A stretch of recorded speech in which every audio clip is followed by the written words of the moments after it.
Morning students, आज हम chapter 10 का रिवीजन करेंगे, फैक्टराइजेशन ऑफ अलजेब्रिक एक्सप्रेशन। ठीक है।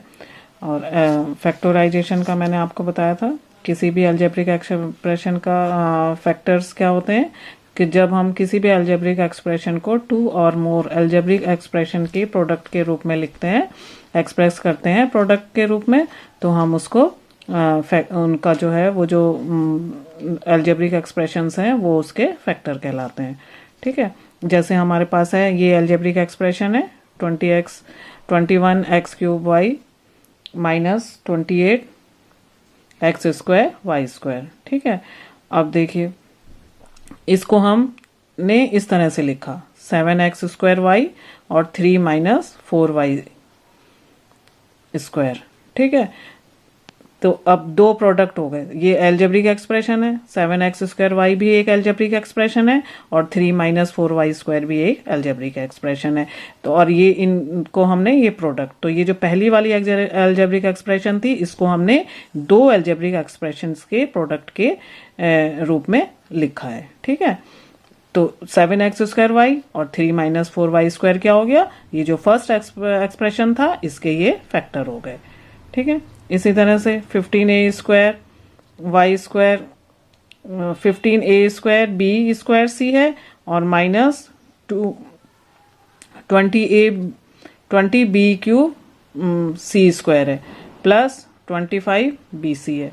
ठीक है। अब इसमें हमने देखना है कि क्या कॉमन है। अब हमारे पास 5 और bc कॉमन आ रहा है, तो 5bc हमने कॉमन ले लिया, यहाँ से हमारे पास 3a² b बचा। ठीक है। जो मैंने पहले आपको बताया था ना कि जो चीज हमने कॉमन लेनी है उसी से हमने पूरी अलजेब्रिक एक्सप्रेशन को डिवाइड करना है। तो 5bc से हम पहले फर्स्ट एक्सप्रेशन को डिवाइड करेंगे, फिर दूसरे एक्सप्रेशन को डिवाइड करेंगे, फिर हम थर्ड वाले एक्सप्रेशन को डिवाइड करेंगे। तो 5bc से हमने फर्स्ट एक्सप्रेशन को डिवाइड करा तो हमारे पास 3a² भी आ गया। फिर हमने सेकेंड को करा, साइन वही होंगे जो पहले हमारे पास हैं। फिर हमने सेकंड को डिवाइड करा तो हमारे पास 4b² c आ गया और थर्ड एक्सप्रेशन को डिवाइड करा तो हमारे पास 5 आ गया। तो अब ये जो एक्सप्रेशन था हमारे पास दो एक्सप्रेशन के प्रोडक्ट के उसमें आ गया। ठीक है। तो 5bc एक एक्सप्रेशन हो गया और 3a² b minus 4b² c plus 5 दूसरा एक्सप्रेशन हो गया। ठीक है। इसी तरह से हमें ये सारे क्वेश्चंस करने हैं। तो रिवीजन टाइम में हम देखेंगे। इसका फर्स्ट क्वेश्चन है 5x² प्लस 2x माइनस 15। अब हमें इसको फैक्टर करने हैं, तो हमें यहाँ पे भी फैक्टर, अब इसमें हम देख लेंगे कि क्या हमारे पास कॉमन आ रहा है। अब यहाँ पे हमारे पास 5 कॉमन आ रहा है, 5 हमने कॉमन ले लिया।